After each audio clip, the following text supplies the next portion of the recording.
For our third story, we have Tanya Paz. Thank you for being here. Tanya is the Business Development Director of Moto, the car co-op. And Moto's mission is to turn car owners into car sharers. Thank you for being here.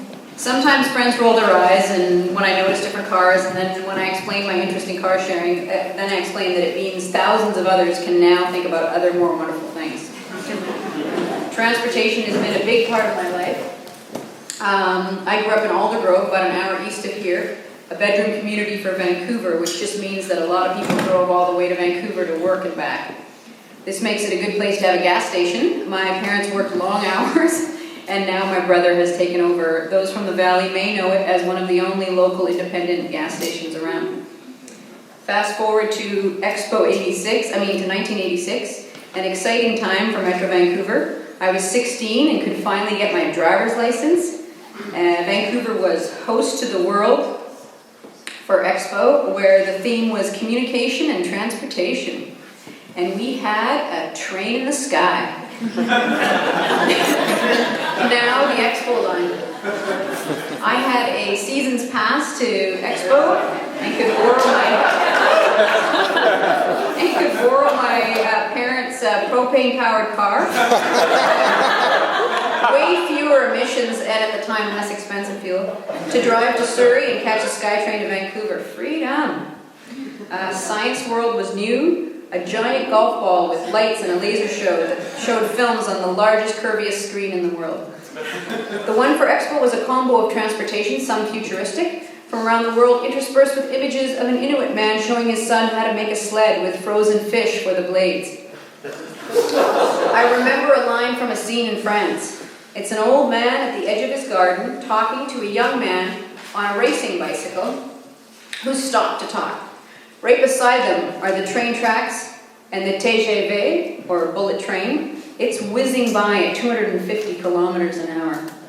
And the old man says, "The faster we go, the less time we have." I never forgot it.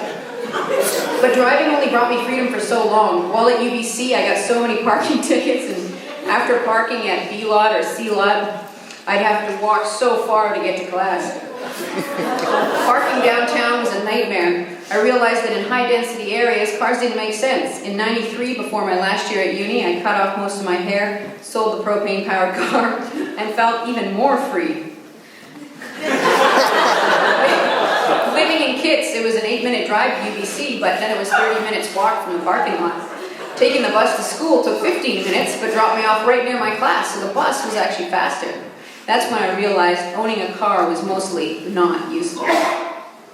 By '97, when I heard about the car co-op, which had just started, I didn't go on vacation that year and instead bought shares for $500. Soon after, I joined the board and made it clear that I wanted to work there. When I started in '99, I got my first chance to hear David Suzuki live. Not a fireside chat, but he was talking about greenhouse gas emissions being the primary reason for climate change. And the biggest chunk of the GHG pie was personal transportation, light cars and cars and light trucks. I already knew as an environmentalist that for me, our environment was the #1 priority, because without a breathing earth, all other problems came second. But in that moment, I knew that I was exactly where I was supposed to be. We could form an organization to tell people to stop driving altogether, maybe like Richard Campbell would like to do, I don't know. That our earth is in a mess and we must all walk, take transit, or cycle. But maybe people then wouldn't even try to change. Sometimes you're carrying something heavy or going too far for transit to work. Although car sharing is a success story because you're being environmental, but you're also saving a lot of money. Explaining what car sharing is and how it works takes time, and getting people to make that behavioral change is challenging. I now know that taking people through the journey of a concept, from the idea of it to seeing how it would be useful, how it could positively change their lives and mine, is a great experience to have. Now, if you had an extra hour every day, what would you do with that hour? Car sharers were recently asked that, and their answers were cycle, swim, chillax, visit with friends, read, and I think what I would do is I would go to that Tumblr site,